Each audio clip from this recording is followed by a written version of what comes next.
Is plug-in solar about to change everything for UK homeowners, or is it a dead end? Stay tuned to the end and I'll show you exactly what my own system costs and whether the 4-year payback I've calculated actually stacks up. My name is Neil and this is Real Life Architecture. I've run my own practice in Edinburgh since 2009, designing private homes. I also help homeowners and buyers right across the UK through online consultations. Now, I usually make content explaining complex issues around home design, house extensions, renovations, and self-build. But today, the roles are reversed. This time, I need your help. Is plug-in solar actually worth it? And can you really do it yourself without an electrician? That's what I set out to find. There are chapter timestamps below if you want to skip ahead. Let's get started. Where this began. When Russia invaded Ukraine in 2022, everyone was talking about electricity prices going through the roof and even the possibility of rationing. So I did something about it. I fitted two 120-watt solar panels to my home office, which is a detached single garage with a flat roof. I paired them with a 1 kilowatt-hour battery and an AC inverter, and the whole lot cost me around £500. The problem is, I almost never use the battery because it has to be physically plugged in and then unplugged, and the whole system has been sitting there underused for years. Until recently, simply plugging a solar system into a socket in your home wasn't an option, but that changed a few months ago when plug-in solar was formally brought into the wiring regulations with a limit of 800 watts per home. Now, I want to be clear, this is my reading of the new rules and I am not an electrician. If I've got any of this wrong, please correct me in the comments and do not take any of what I am saying as professional advice. I am making this video because I have more questions than answers. The EcoFlow Stream Microinverter. So to make better use of my existing solar panels, this week I installed an EcoFlow Stream 800 watt microinverter. A quick warning if you're thinking of buying one, mine took 7 weeks to arrive and the plug cable turned up separately a week after that, so demand for these seems to be enormous right now.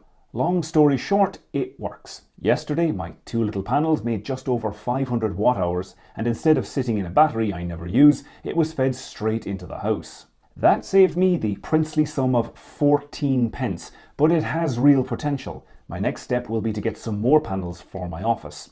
I see plenty of them on sale secondhand at very reasonable prices, and I may even invest in a proper mounting rack to replace my DIY timber rig that I made back in 2022.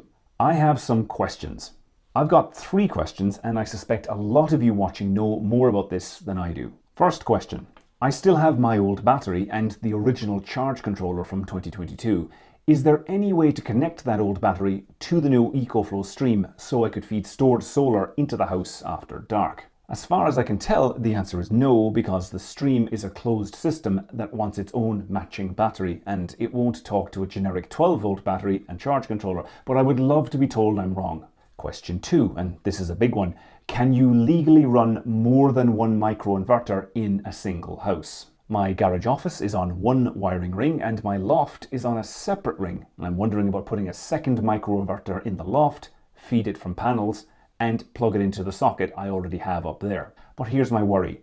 That new 800 watt limit appears to be per home, not per circuit. So 2 800 watt units would put me at 1600 watts and over the simple plug-in threshold.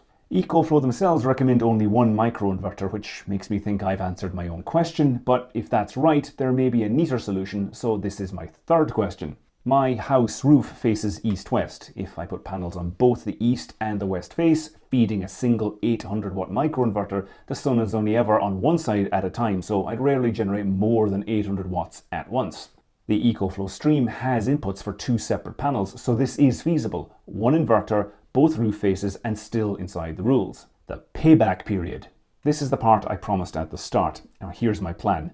Buy 4 panels of around 400 watts each, that's roughly 1600 kilowatts in total, plus mounting rails for a DIY install. Realistic costs today are about £300 for the 4 panels, around £150 for the rails and brackets, and maybe £50 for cabling and connectors. Call it £500 on top of the £120 I've already spent on the Stream. With my roof geometry, I'd expect that array to make roughly 3 kilowatt hours on a good day. I'm on a nighttime tariff, paying about 3 pence a unit at night and 25 pence a unit during the day. A DIY plug-in setup only saves me money if I use the electricity there and then. It can send electricity to the grid, but it's not intended to work with a feed-in tariff. If I use most of that generation during the day in my home office, I'd save somewhere around £130 to £140 a year. Against £500 of kit, that's a payback of roughly 4 years. That's a much faster payback compared to a professional installation with a feed-in tariff. Is a plug-in solar worth it? So is this revolutionary or is it a dead end? Compared to a conventional installation with an electrician, a grid-tied inverter, and all the paperwork with your network operator and supplier, this is dramatically cheaper. That feels genuinely significant for ordinary homeowners in the UK, but savings are modest. The export earns nothing, and without a battery you can actually use, a lot of sunshine might just go to waste. So I'm uncertain, and that's why I'm making this video. If you've installed one of these systems or you understand the new rules better than I do, please tell me in the comments. Can the old battery be made to work with this system? Am I right that it's one microinverter per home? And would you bother, or is the payback just too slow to care about? And if you are planning to alter, extend or renovate a home anywhere in the UK, you can get my advice about your project. I can review a house for sale and work out if it's right for you, or I can help you understand what's possible with the house you currently own. I review your budget, your timescale and your ambitions, and all you need to send me are photos and drawings of the existing building. An estate agent's online listing is perfect for this. You can book a consultation with me on the Real Life Architecture website. Please read the terms and conditions before you book. There is a link in the description. My name is Neil and I make videos about the reality of altering, extending, renovating and building homes in the UK. If you found this video useful, check out this playlist and please subscribe to keep up to date.